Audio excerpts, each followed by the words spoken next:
In just a few short weeks, Anthology Together is bringing you the best of ed tech at the Walt Disney World Swan and Dolphin Resort in Orlando, Florida.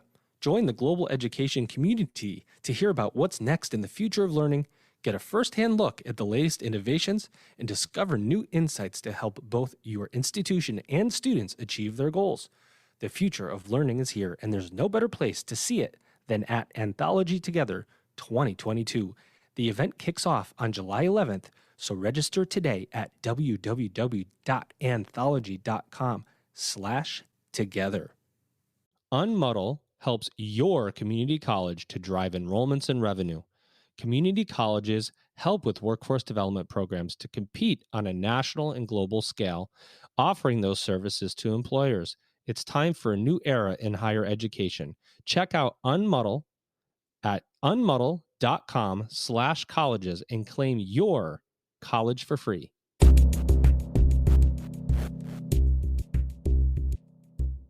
Welcome back, everybody. It's your time to EdUp on the EdUp Experience podcast, where we make education your business. Dr. Joe Salustio here with you again. 400 and something episodes of the EdUp Experience at this point.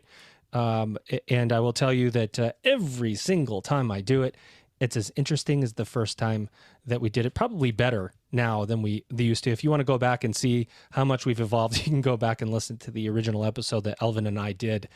That is horrible. It's so bad. I don't really listen to myself after I do these episodes, but I have gone back to listen to the original to assess really how horrible I was at podcasting, and how I have not gotten that much better. So, I bring people on that challenge me, including my guest co-host today, who, by the way, has his own podcast now under the EdUp Experience brand. That is going extremely well. And I will tell you guys, and I don't say this in jest, I say it with all seriousness. If you want to learn something about higher ed, you should listen to his podcast, because I learn something every single time he does an episode. His name is Dr. Bill Pepicello, and he is the former president of the University of Phoenix. Yahoo! Oh, that was the wrong one, Bill. I'm supposed to do a gong for you, but I don't have it. How are you? Oh, I'm great, and I appreciate not getting gonged. It's good to be here with you again. Little did There you we know. go. Little did you know that it was going to happen. So how is your podcast going, Bill? The podcast is going great. I'm getting some good feedback from it, and I'm particularly interested in talking with our guest today, because anyone who's interested in my take on what's going on in community colleges and workforce development and that sort of thing is welcome to come in. My podcasts are always short, which is good. But we're going to talk about some of the things that are most interesting in higher education today. Yes, your episodes are short but insightful. And that's because you're the guru of online learning, Bill. If you don't know it, then nobody knows it. I'm excited to bring our guest in, and I'm going to bring him in now. Here he comes, ladies and gentlemen. He doesn't get a gong, he gets an applause.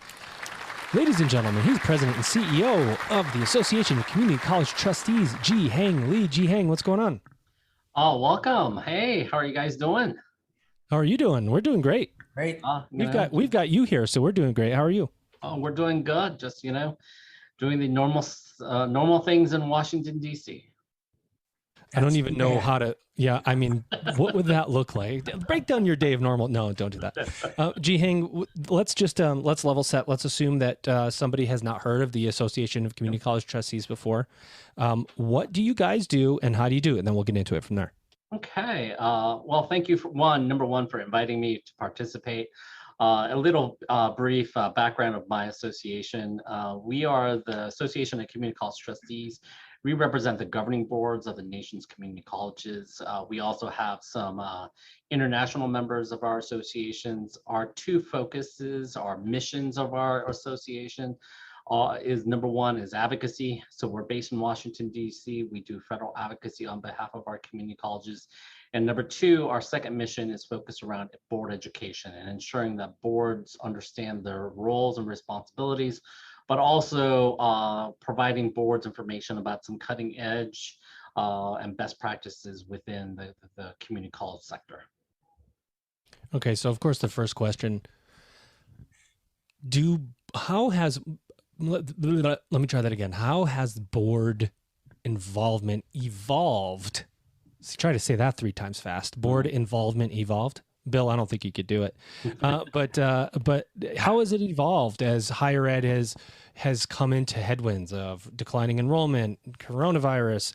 I feel like the coronavirus thing, we don't have to talk directly about it because we've talked so much about it, but it sure has sped up maybe education of trustees, of senior leaders to say, okay, wait a second, we got to do some things differently. How has board and trustee involvement evolved? I've been with our association for about 16 years, and I can tell you when I first started with ACCT, a lot of the information that we provided to our trustees was very, traditional. We wanted to provide trustees with paper, basically. We have a magazine that we haven't gravitated away from, but there was a large speculation that our trustees would not do well with online and virtual learning opportunities. Fast forward to 2022, what I can tell you is the trustees are becoming more diverse. We're getting more women in the field. We're getting younger. I wouldn't say we're getting substantially younger, but one of the things that we are noticing, especially amongst our trustees, is that our trustees tend to work. They are not retired individuals. So that has forced our association to kind of think about the learning opportunities that we are providing back to our membership. We can no longer just solely rely on in-person meetings, for an example, as a hallmark educational opportunity for our trustees. Our physical events are well attended, and we've been able to do an October event and a February event. October of 21 and February of 2022 event in person.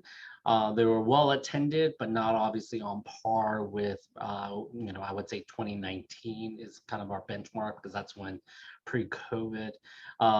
So I think that's the evolution that is occurring right now is that so one of the things that we are branching out to do is to utilize an,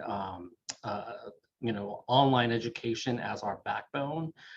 To provide a basic educational experience for all trustees, and then tailor some additional educational opportunities on top of that. But we have seen significant shifts. We are slated, we do about a trustee survey about every 10 years of our community college sector, and our next one will probably be done in 2025.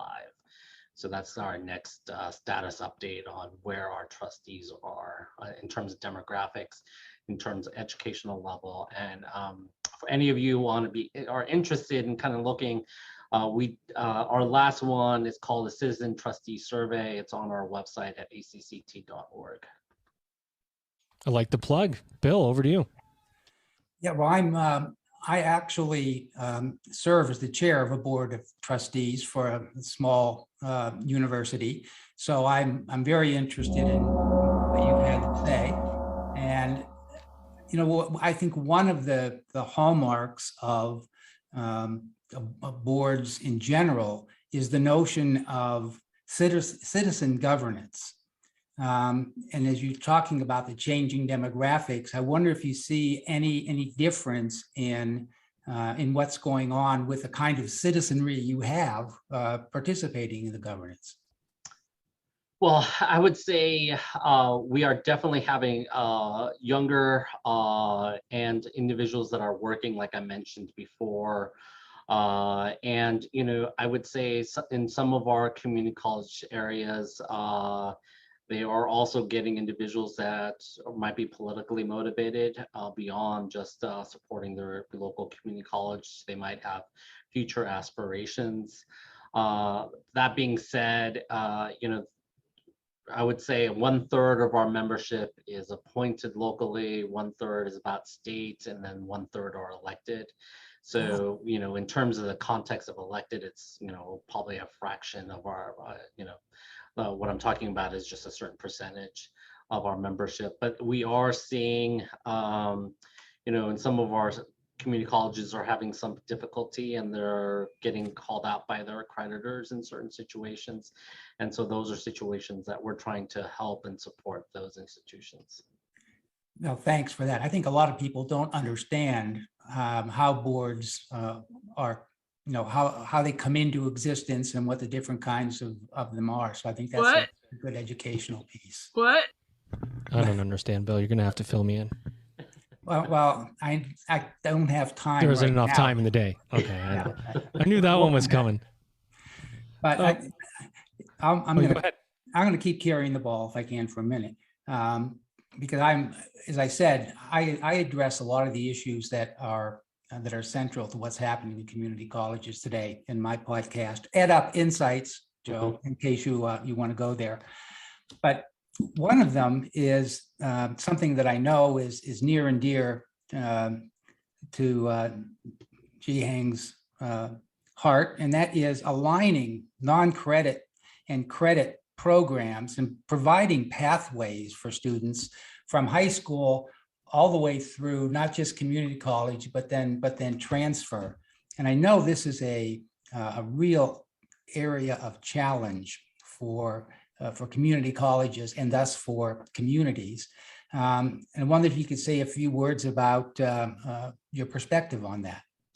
Yeah, we have a program, a grant that's being funded by the ECMC Foundation that's working with a number of community colleges and systems to work with those institutions to align their non-credit programs with credit essentially, to ensure that these individuals have an educational, track record, so to speak. And I think one of the things that we're looking at in terms of kind of the enrollment patterns of community colleges is that obviously right now in 2022 and fall of 2021 and fall of 2020, community colleges experienced significant enrollment losses, number one. Typical enrollment cycles for community colleges really do kind of overline how the economy runs. The economy runs really well, our enrollments go down. If the economy runs really badly, our enrollments increase. So during the Great Recession, we saw a significant spikeage in community college enrollment. That being said, our non-credit programs have done relatively well, especially programs that have work-based learning. And one of the things that we as an association are always interested in doing is supporting programs and highlighting efforts into, one, getting people into the pipeline or in higher education. And number two, if you start on non-credit, people are putting time and effort into the non-credit programs. And it's always been my perspective, they should be able to earn something so that it creates a pathway to some type of credit attainment so that they can pursue an associate's degree. They can pursue a bachelor's degree at some point in time. Not saying that they will, but at least they get credit for what is earned through this process. And we also believe, especially in these non-credit programs that are workforce-based, it is able to recruit individuals, especially men, into higher education, and especially men of color into higher education. That is two demographics of students that we have seen significant slippage since this, candidly, prior to the pandemic, we saw a loss of male enrollment and especially men of color enrollment at the start of the pandemic. So we're excited about that work. We're hopeful that this type of work will provide information and highlight to our membership so that they can pursue these opportunities going forward, and that these opportunities can lead to additional educational opportunities for individual students. Jee Hang, when you get into a room or virtual room with a group of trustees, what's the burning items? What are the biggest concerns or areas of focus, or positive or concerning, or could be areas of opportunity? But what are the themes that are really sticking out amongst the trusteeships across the country for community colleges that are just those pressing issues that need to be addressed? I would say I've been traveling quite a bit. I was just last week in Washington State. I go to Kansas next week. The week after, I'm in Illinois with our trustees. I was just in Oregon the previous month. I would say the things that our community college trustees are worrying about is two issues. Number one is enrollment. They are worried about how their institutions are doing in terms of enrollment. They're trying to, and college administrators are grappling with, the percentage loss of students and figuring how to be intentional and how to get students back into the classroom or into registered onto an online program. So that's number one. Subsequent to that, but not, and it's also related, is what is the financial impact of the loss of enrollment? So what we are seeing is, while many of the states are currently doing well on their state budgets, so for an example, I believe California announced that they had a $97 billion surplus, which is phenomenal for the state of California, but that doesn't necessarily mean that the state will be able to provide X number of dollars on a continuing basis to our community colleges in that state, because this is obviously a 1-year spike, maybe a 2-year spike. So a lot of colleges are grappling with what happens when these stimulus dollars in the form of the HERF dollars that came down in the last 3 stimulus bills, and what will the impact be at the institutional level? So these are kind of hand in glove in so much that, if enrollment was better, I don't think colleges would be as worried about the financial impact of state disinvestment or possible disinvestment. But those are the two major overarching things that I get asked quite often, or we talk about continuously when I. Yeah, and I think that's really, really a good important point, the HERF funds, because it saved a lot of colleges, community colleges, private colleges, any college that got money. All of a sudden, you've got this balanced budget because of all the HERF funds that have come in. And next year, when those HERF funds go away and all of a sudden you're facing this multi-million-dollar deficit, but your enrollment has either declined or stayed the same, you go, okay, wait a second.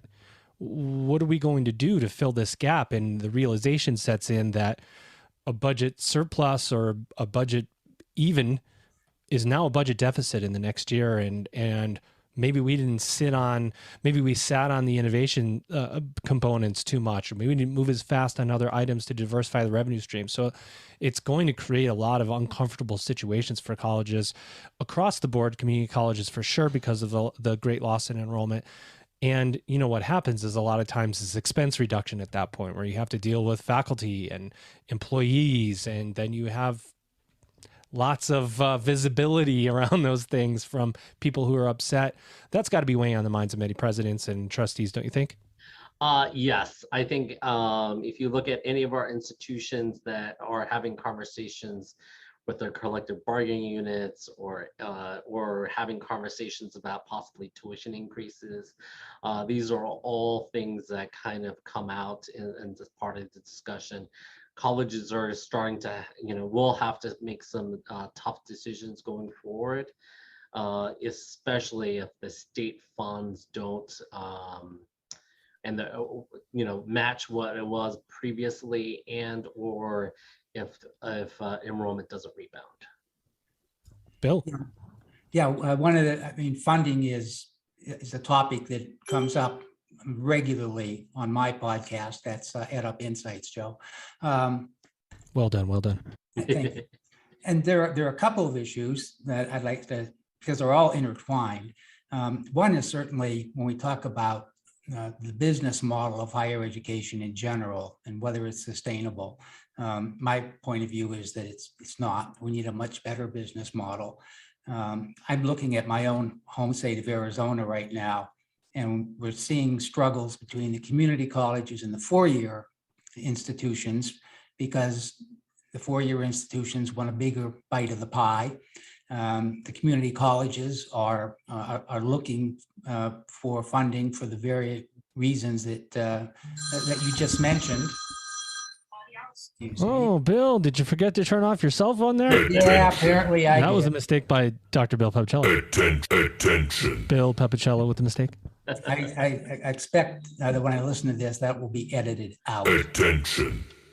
In any event, as we look at the inequities in funding, and especially in a state like Arizona, and there were other ones, it not just impacts the community college systems as a whole, but in Arizona, for instance, we have a lot of rural community colleges, and the funding needs there are much different from ones they're in urban institutions. And I'm wondering, how do you see that playing out as we go forward to see if we can find some sort of way to level that playing field for funding? Yeah, it's you covered two distinct areas. Let me cover the rural aspect first.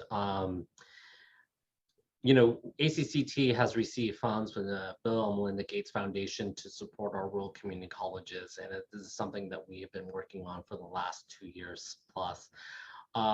What we have seen for many of our institutions, they have many of the issues that our urban communities have, like for example, homelessness, food insecurity, mental health needs. Obviously, when COVID hit, many of our rural community colleges needed to ramp up and get an infrastructure in place, of which they might not have had that robust broadband access network. I think policymakers, and this is going to have to be intentional for like state leaders, is that state leaders need to figure out and support rural institutions. For example, I was just with a rural community college president. We were doing a meeting and she got a phone call and she just lost a key faculty member who was leaving the area. And he was the only professor for this, a science program, science course that they had. So, and it's not like she could go out and find one overnight in her small rural community. But also on the flip side of this is that I mentioned I was in Oregon. I was at Central Oregon Community College, which is in Bend, Oregon. That I was told the average home price in their community in Bend is $750,000. So, while we have an expectation in certain areas like San Francisco and the Bay Area, LA, that their home prices are high because of the geographic area, think about filling a faculty tree administrative team in Bend, Oregon, when the average home price is $750,000. Yikes! So I think those are things that policy makers need to be starting to grapple with as we start as they fund higher education, and especially public higher education. The other thing you mentioned was just kind of the competitive nature of, I would even say Arizona specifically is very competitive. Our community college in Tucson, Pima Community College, they obviously have ASU, they have ASU Global, they have Southern New Hampshire University there also. And it is obviously significantly competitive in that community. And the higher ed mecca, right? Yes, it is. Grand Canyon, and there's all sorts of them in there. Yes, so it is very competitive, but I think the leadership of Pima is focused around ensuring that they are meeting the community needs, whatever that may be, whether or not it is. I believe they just started a new pilot program, air pilot program for students in their community, to other programs that might be more aligned to workforce base. I always tell colleges, you should always think about what your mission is, and your mission is always focused on what the community needs are, whether or not that is dual enrollment, whether or not that's an associate's degree, whether or not that's credit workforce programs or non-credit workforce programs, or even adult basic education programs. Unmuddle's mission is to provide learners, particularly working learners, with multiple pathways to learning and development, with clear signaling as to the time, cost, and uncertainty of each. Unmuddle is powered by community colleges, particularly innovative community colleges, to provide a skills-to-job marketplace. Come join the nation's top community college network today. To get started, go to unmuddle.com/colleges. That's UNMUDL.com/colleges. Anthology Together is one of the world's largest education events, bringing faculty and administrators together to share best practices, testimonials, and creative solutions using technology. Join your university colleagues for a week of networking and learning at the Walt Disney World Swan and Dolphin Resort in Orlando, Florida this July. Of course, Pima Community College President Lee Lambert, one of the most innovative community college presidents in the land, a great guy. He was actually one of our, I don't know, he must have been in the first set of community college president, maybe the fifth or sixth community college president we interviewed here on the podcast. And, he talked about it too, just the incredible competition, the mission of community colleges, the workforce, but doing it in a very highly competitive area, how much more innovative he has to be. And I know Lee and others have partnered up to do all sorts of things to back certain companies that are helping with community college marketplace ideas. Like Unmuddle is a company that they are involved with. And we've interviewed Parminder Yassel here. She's CEO of Unmuddle a couple times, where they're a community college marketplace. And so you see community colleges doing these innovative business things that they didn't used to do to try to get a leg up. Which has been interesting because it's bringing a lot of innovation forward. Yeah, and one thing I'd like to emphasize, Jee Hang, that you brought up, that always sort of strikes note with me is mission. Because one of the things, as I talk to not just community college people, but four-year institutions here and the community, because I've worked closely with the Economic Council here for a number of years in Phoenix, is that I think on a more regular basis, all institutions need to review their mission, because there's a great opportunity for mission creep these days. And I think people can sort of lose sight of what it is that they really want to be doing. Yes, I tend to think our community college sector stays in their collective role a little bit better. Obviously, none of our institutions are striving to become Research One institutions. So. But are they striving to become four-year institutions? Well, I think it's a movement that's occurring. I believe I want to say over 20 states in the country are offering bachelor's degrees. States like Michigan and California are most recent entries. They are providing bachelor's degrees that aren't aligned to other bachelor's degrees in their community. That's number one. I know those two states specifically are working to get a bachelor's degree in nursing as an example. And there's significant demand for nursing degrees out in the community, and I think in this context, given how we've fared in the pandemic with a loss of a number of nursing and the high cost of travel nurses and its impact on the healthcare sector, it's probably a good idea to have as many operators in the bachelor space for nursing if possible. Well, I got to tell you guys, Bill, you know what time it is. Jee Hang, you don't, but you're going to find out here. And it is time, ladies and gentlemen, for another episode of Higher Ed Word Association. There we go. This is where, Jee Hang, I give you a word or set of words, higher education related, and you've got to react to it. Tell me what's on your mind, what you think. No planning here. Okay. And I'm gonna give Bill the first one so that you can prepare. All right? And Bill, are you ready? Hey, I am ready, because last time I lost, and I really appreciated the lovely parting gifts. All right, Bill, here we go. Shared governance. Wow. Shared governance. it goes, I think, back to something I was talking about earlier, and that is the business model.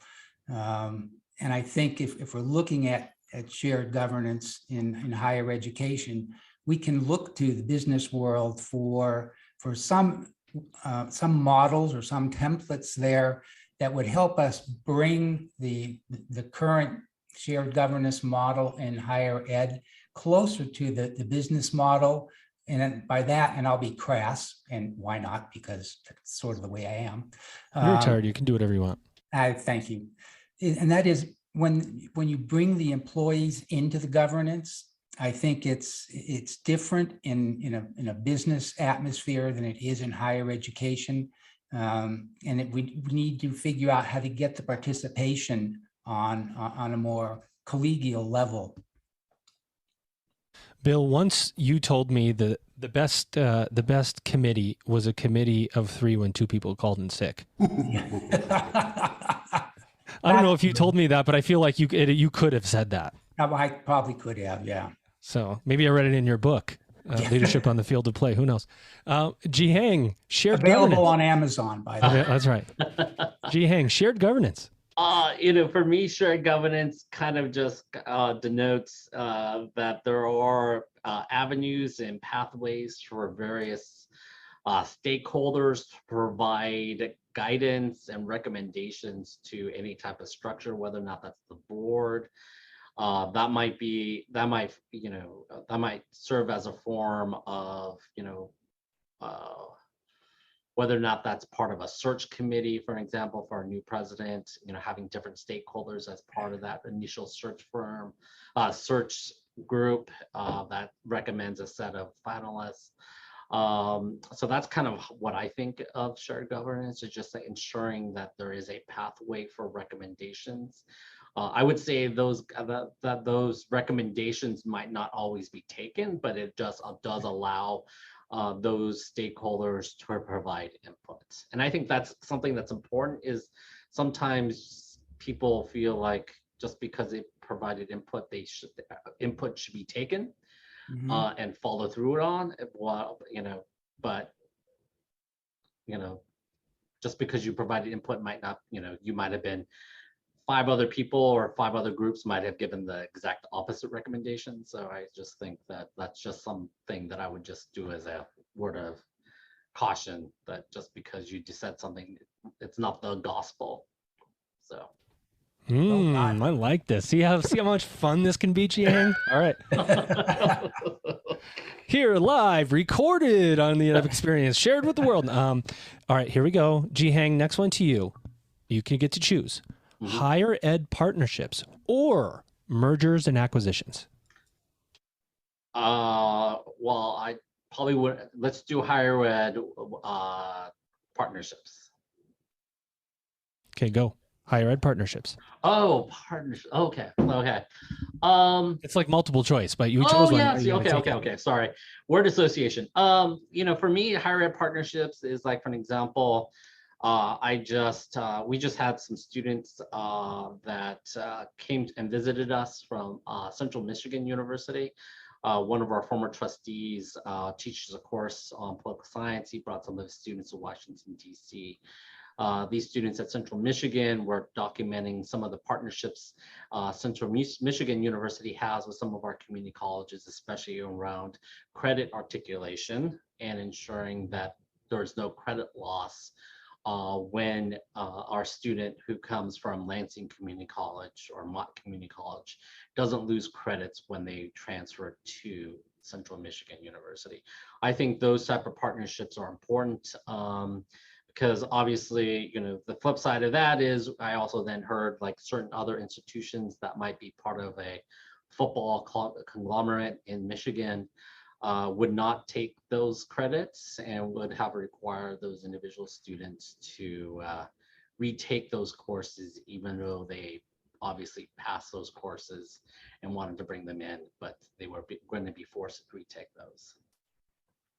Bill, higher ed partnerships or mergers and acquisitions? Ooh, well, I don't think those two are necessarily mutually exclusive, but to start with the partnerships, I see that sort of as a wheel with a number of spokes coming out of the hub. And I'd say that in many ways, community colleges are at the center of that, because the partnerships have to go in a wide range of areas. You've got businesses in the local community. You have other institutions, not just in transfer of credits, which I think is really important. And that's a topic for another time. Let me cross out my transfer credit higher ed word association. That was next, Bill. Thank you. Okay. Sorry about that. I just read your mind, Joe. But I think, all of those kinds of partnerships are things that in many communities, the community college system drives. And I think that leads to mergers and acquisitions, because those are kinds of partnerships that are happening primarily at four-year institutions now. But I think we're going to see them more generally, where institutions are, smaller institutions are going to merge with larger institutions, or online program management companies are going to merge with institutions. We've seen that sort of thing at Grand Canyon. We've seen it at the University of Arizona. So I think those two things might eventually become part of one larger area in higher education. Okay, this is going to be a curveball. I've not done anything like this on Higher Ed Word Association, and reminding the contestants here that this is not a political podcast, and that it is a higher education related podcast. Okay, Jee Hang, Dr. Jill Biden. Dr. Jill Biden. It's a word association. Yes, higher ed related. Okay. Right? She's a passionate spokesperson for our institution, but probably even more passionate spokesperson for her students and some of the plights of her students that are, she documents a lot of the struggles that her students are having, especially around basic needs, juggling family and work life. So that's what I would say, but she is definitely significant champion around higher education and the importance of pursuing higher education and college attainment. Bill, Dr. Jill Biden. Okay, we'll start with a fun fact. Jill Biden has degrees from University of Delaware, which probably shouldn't surprise anyone. Mm-hmm. She was in the English department in the education program while I was teaching there. Amazing. And while I didn't actually teach her, she was part of the cohorts that I influenced. And I subsequently had the chance to meet her in Washington several years ago. We were there. The University of Phoenix was awarding Teacher of the Year awards, and I had a chance to talk to her. And you should have seen her face when I told her that I was at the University of Delaware at the same time. Now, as to her place, I know that she is a passionate advocate for her students. And I think in some ways she's been given sort of a really tough row to hoe, because, she is a champion of free college, for instance. And again, on one of my podcasts, I talk all about free college. And, it's really at this point, I think, a rather frustrating position to be in, because there's not a good model out there for what free college ought to be, although it's a great idea.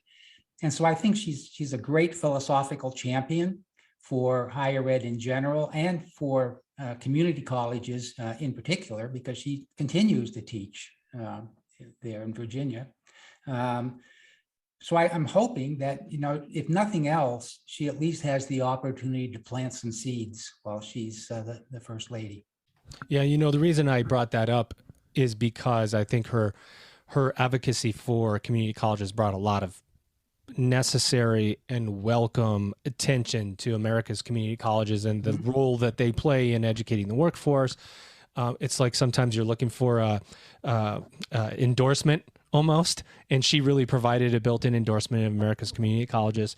I have to say, Bill, This goose was cooked basically before we started Higher Ed Word Association for your mistake with the cell phone ringer earlier. So immediately you lost. The winner of this Higher Ed Word Association is Jee Hang. All right, Bill, over to you.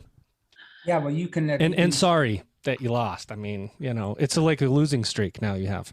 Yeah, well, I know that, but there's no need to lie about it. You enjoy watching me lose. And I'm never going to hear the end of the cell phone. So false. When you make your next mistake, be ready. Every episode, my friend. Go ahead. And yeah, Jee Hang, you can expect that your winnings will arrive at your house sometime within the next week to 10 days. It'll be a small box. Be careful when you open it. It might be an empty envelope because we have no money here at the EdUp Experience. Okay, yeah, that's right. One other topic that I'd like to just sort of get to, because again, I think it's something that the community colleges drive more than any place else, and that's adult basic education. One of my last podcasts, I can't get enough of these ads in today, is about remediation and about how we need to make sure that everyone who comes into the higher ed community gets taken from where they are when they get there to where we need them to be. And I know that community colleges bear the brunt of that. And that's another very, very frustrating area. Yes, I would say adult basic education is, and specifically, remedial courses, and I know that many of our institutions are no longer using AccuPlacer, for an example, as a chief barometer of the status and what type of courses you need to get through remediation. It is tough, but I think a number of our colleges are starting to utilize different type of programs. One of which I know that a lot of colleges are focusing around, especially those individuals that are coming from high school, is like summer bridge programs, specifically around math, especially math. Many states have a requirement that high school students have to do 3 years of math.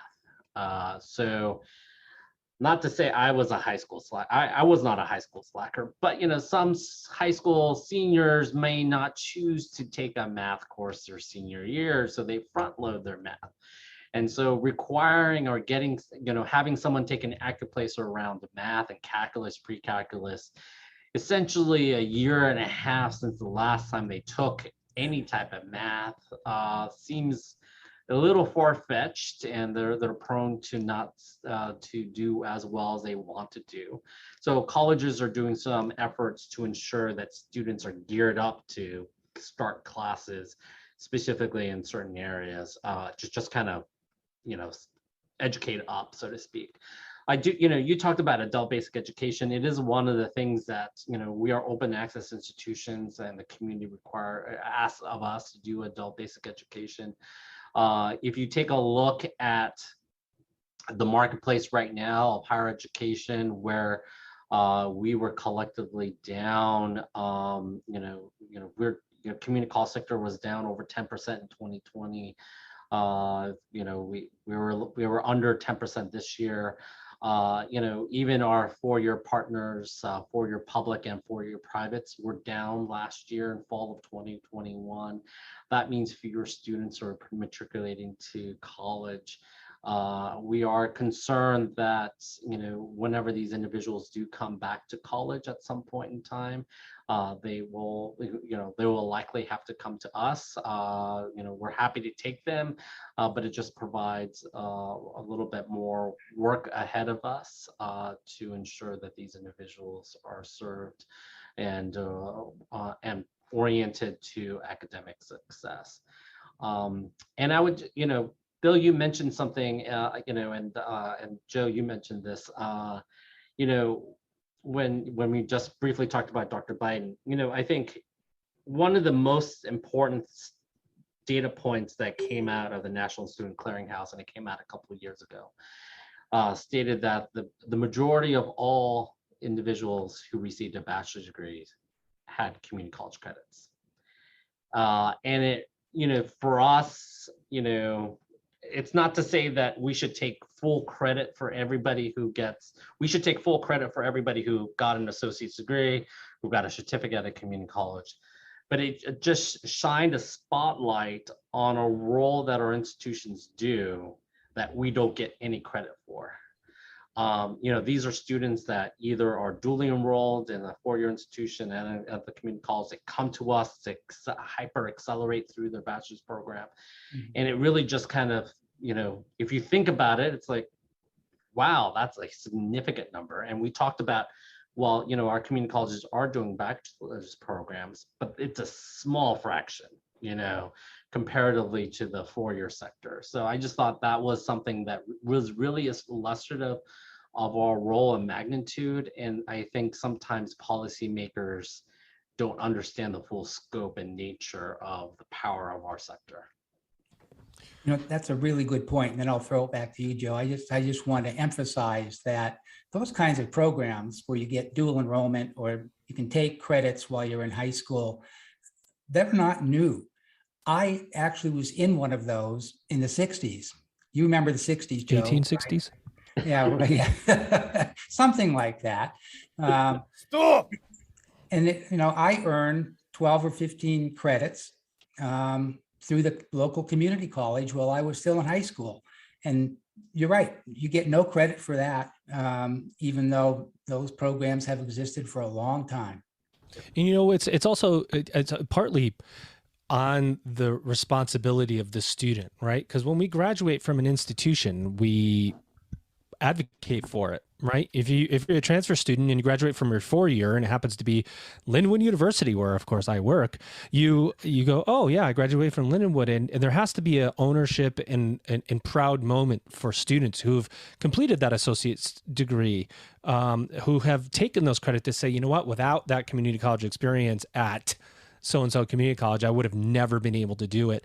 So much of it is on awareness and marketing and making students see that the longevity of their higher ed journey started somewhere and that they sort of how to pay it back. And so I've heard a lot of community college presidents talk about that there's just this part where they want people to feel proud of, and maybe now finally that stigma is being eliminated of the community college being the 13th grade and all that kind of stuff, that there is more proud moments for community college graduates than there ever has been. But we want to close this episode, Jee Hang, with the same 2 questions we ask of every guest. Number 1, Jee Hang, what do we need to say about ACCT that hasn't been said? Anything you have going on, anything coming up, any announcements that you want to make here live on the EdUp Experience at all? And number 2, what do you see as the future of higher education? I guess what I can tell you now, since it'll probably go live, I don't know when this podcast will go live, but in early June, we'll be announcing the creation of a Center for Policy and Practice within ACCT. This will be the hub of our grant activity of our association that provides best practices and works with institutions to support them in different efforts. Like I mentioned, the non-credit credit alignment. So that's number 1. Other things that we're working on is, what we haven't mentioned is we're thinking creatively about how to support students through their educational journey and thinking about the type of programs and offerings they're taking. So one of our signature advocacy movements that we're doing right now is around short-term Pell, and ensuring that students that are taking programs between 150 to 600 clock hours are able to get federal financial aid for those programs that are more workforce-based. And so we're excited to do that kind of advocacy within Washington, D.C. And, I think the future of higher education, it's definitely a complicated crystal ball as we have newer and bigger players coming into the world. If you would have told me, for an example, in 2006, when I started at ACCT, we would have, signature flagship institutions like ASU, University of Arizona, Purdue University coming into this kind of global marketplace with their own global campuses, I would have, I would have probably said, well, there's already these players in the field, there's an oversaturation. That being said, I think, there's a significant role and responsibility of the nation's community colleges, because whenever you look at any type of brand work, brand polling of within higher education, all the literature I've seen relative to that polling information, community colleges rank #1 because they have brand recognition amongst their community. They know who, their spouse or their sister or cousin, nephew went to a local community college, and they also know they have connections back to that public institution. I was just at Dabney Lancaster Community College for their 60th anniversary. A state Dabney trooper, Lancaster, isn't that John Rainoni? Yeah, he was the second ever community college president we interviewed on this podcast. Yes. And I just was having a message with him yesterday. Yes, so John's college just celebrated their 60th anniversary, and I went down there, and they received a phone call from from somebody who was alerting the institution that they needed to use their facility for a funeral for a state trooper that had passed away. And it shows that's the role and responsibility of our public community colleges, that, whenever the community needs something from them, they were working, diligently to ensure that space was available for something as sad as that. But it's also just an opportunity for our community colleges to showcase the role and responsibility of meeting the needs of our communities. April was Community College Month, and we talked about the community of community colleges, and I think that's a really important piece of this puzzle and ensuring that the long-term viability of our community colleges. But it is not getting easier. This marketplace is getting way more competitive, but colleges need to be thinking about all their offerings and ensuring that they're meeting that demand. Well, with things getting harder, trustees have to get even more educated about the trends and movement within higher education in order to keep up, and so that they can advise and have the fiduciary responsibility over their institutions and move presidents forward. I mean, there's just a lot. There's a lot of responsibility on all of us to make sure that higher ed persists through all of these difficult issues. Somebody that continues to persist in higher education is my co-host today, Dr. Bill Papicello. Thank you, Joe. It's been now, a pleasure. Bill, if you didn't plug your podcast enough, I'd like to give you just one more opportunity to do so right now. Attention. Well, sure, everyone. Be sure to tune in to EdUp Insights. It drops every Monday with a new episode. And I think you'll find that not only is it short, so it'll hold your attention, but we'll cover a lot of interesting topics. And I'd like to talk more, Joe, but as you know, I got to take a phone call. I love it. Of course, my guest today needs no introduction. He needs no outro, but we're going to give him one anyway. Here he is again. His name is Jee Hang Lee, and he is the president and CEO of the Association of Community College Trustees. Jee Hang, how was your EdUp experience today? It was fun. I enjoyed the gong. You did? Oh, okay. On the way out, there we go. Ladies and gentlemen, you've just EdUp'd. Unmuddle helps your community college to drive enrollments and revenue.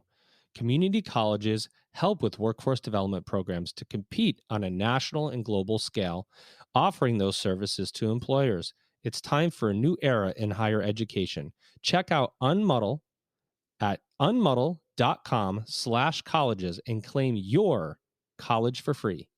Anthology is leading the next wave of edtech innovation and unlocking student success on an entirely new scale.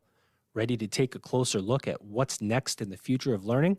Join fellow faculty and higher ed experts for Anthology Together, one of the world's largest education events.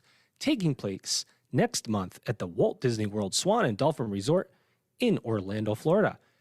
Anthology Together features some of the most innovative professionals from the global education community sharing insights and best practices for institutional and learner success, both inside and outside of the classroom. Register today and attend tailored sessions on topics like creating more dynamic courses for your learners and strategic decision-making across recruitment, admissions, and enrollment. The time is now. Visit www.anthology.com/together and reserve your spot before the event kicks off on July 11th.